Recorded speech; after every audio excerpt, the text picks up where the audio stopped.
A pair of U.S. jets intercepted 2 Russian fighter aircraft over Syria on Wednesday, the Pentagon said, the kind of highly dangerous yet constant encounter that is occurring with more regularity despite agreements between the countries to avoid potentially deadly mistakes. 2 F-22A Raptors were diverted from supporting ground operations against Islamic State militants and intercepted the Russian Su-25 aircraft after they crossed into U.S. coalition airspace east of the Euphrates River near Bukamal, a key town on the border of Iraq and in the region where militants have congregated following defeat in Raqqa. The Russian warplanes were so close to coalition jets that the jets shot flares and even chaff, clouds of metal meant to confuse radar systems but possibly used in this case as an additional visual warning. One of the U.S. pilots also performed an aggressive maneuver to avoid a midair collision, said Eric Pahon, a Pentagon spokesman. Multiple calls to the emergency channel established to avoid such issues were made during the 40-minute encounter, Pahon said, culminating in a tense moment when one of the F-22s shadowed its Russian counterpart.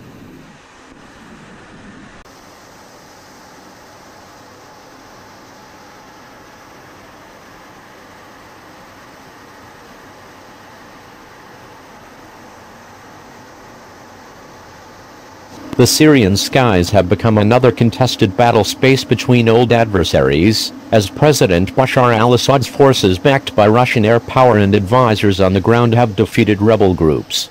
Defense officials worry that continued fights over airspace could quickly heighten tensions between the nations as pilots make split-second decisions at the helm of armed jets flying hundreds of miles an hour, raising the chance of a miscalculation that results in either a collision or a shoot-down if they feel coalition troops are at risk. Russians agreed in November to maintain flights west of the Euphrates while coalition aircraft would maintain corridors in the east, with the understanding that they would use established deconfliction channels between senior commanders first established in 2015 to avoid catastrophes. We're trying to kill ISIS. But we were also trying to contend with unsafe interaction with Russian jets, Pahon said, using an acronym for the Islamic State. Since the agreement, Russians have flown east of the river 6 to 8 times a day, which is about 10% of all Russian and Syrian flights, he said.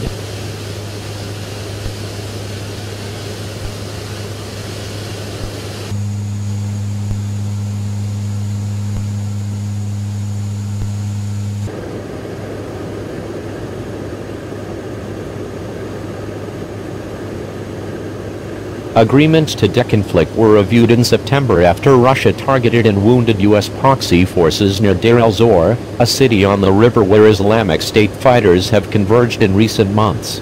It couldn't be more complex and crowded in that area, said the chairman of the Joint Chiefs of Staff, Marine General Joseph F. Dunford Jr., describing the Euphrates River Valley following the incident. Deconfliction is more difficult in that area than it was a few months ago. Right double quotation mark. The incident came just days after Russian President Vladimir Putin announced during a visit to a base in Syria that he would scale back air operations, prompting skepticism in the Pentagon based on earlier statements of force reductions that never materialized.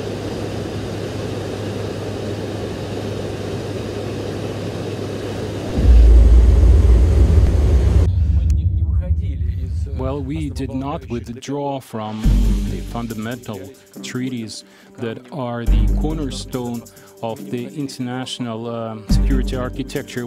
We did not withdraw from the ABM treaty. It was the United States who did that. Now we are hearing things about intermediate range missiles. I think this is propaganda campaign in preparation for the U.S. To withdraw from this treaty. Actually, they have factually withdrawn from this treaty already. They are accusing us, but what did they do? They deployed missile defense systems in Romania, and the way they did it is they deployed Aegis launchers there. They moved them from sea to land, and those systems can be easily converted or replaced.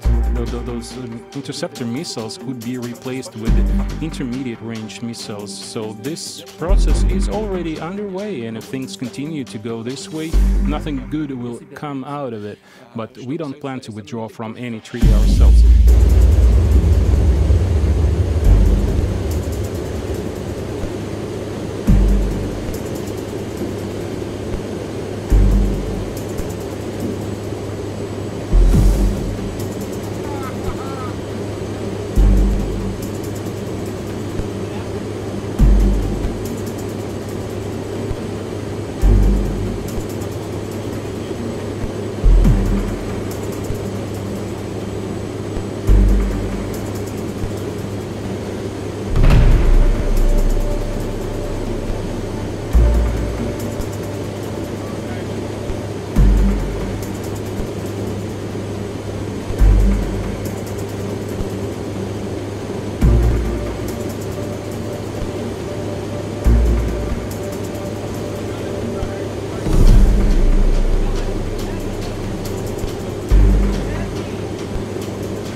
State Department is pushing back against an agreement that bans U.S. military aircrafts from flying over designated safe zones in Syria.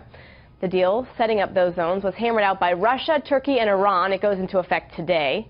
Here to explain the impact on the U.S. campaign against ISIS in the region, Fox News military analyst General Jack Keane. General, thank you so much for joining us. Good seeing you, Elizabeth. So the more we learn about this deal that went down, we learn that representatives from the United States were not involved, and we learn that the opposition forces were out of that, especially once they learned that really the people calling the shots were Russia and Iran. So how did this go forward? Well, it'll go forward similar to other ceasefires. You're right. The United States is not involved. The opposition forces are not involved. We made the right decision in pushing back and not participating in this. The guarantor of the safety of the people in these de-escalation zones are the Iranians, and that is totally and completely unacceptable to us. The Iranians are the main ground force in Syria now, not the Syrian army, and therefore they are the main killing machine on the ground of civilians, so we're not going to take that. What normally happens in these so-called ceasefires, now they're calling it a de-escalation zone, is the Russians reset, consolidate, and then gradually after a week or so of activity calming down, they start to take operational advantage of the situation on the ground and then start their bombing again. And that'll be the pattern that'll play out here. You talk about an operational advantage. I'm curious as to the escalation of involvement from Russia. The civil war began, what was it, almost 7 years ago. And then when they started to get involved, how much have they gained from their involvement in this particular conflict? It's pretty significant.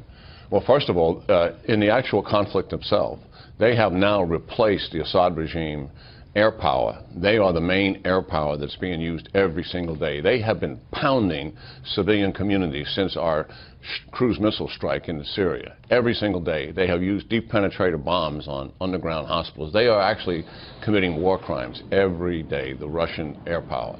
And what it's done for Russia strategically, the countries in the region saw the fact that Russia came in and backed up an ally, where we failed to back up our allies in the region, particularly after the chemical line was crossed, the so-called red line in 2013.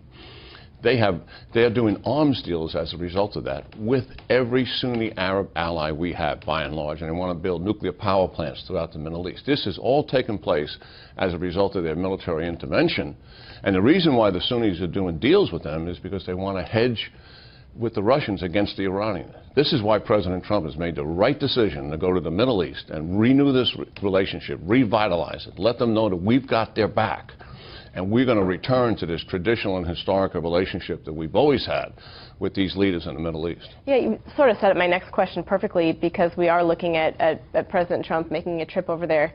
What does he need to get accomplished? Because it seems as if Russia's getting everything that it wants, that they want, especially when it comes to this conflict in Syria.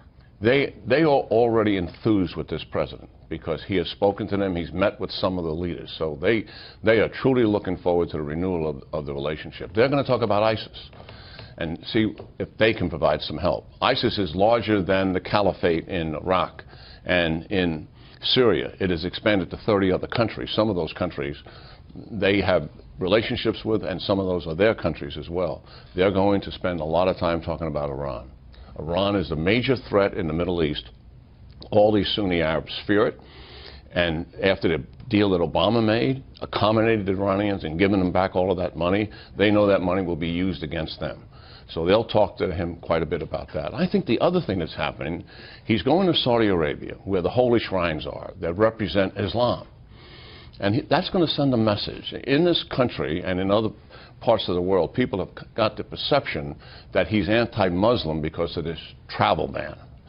And I don't believe he is, and certainly the administration is not either.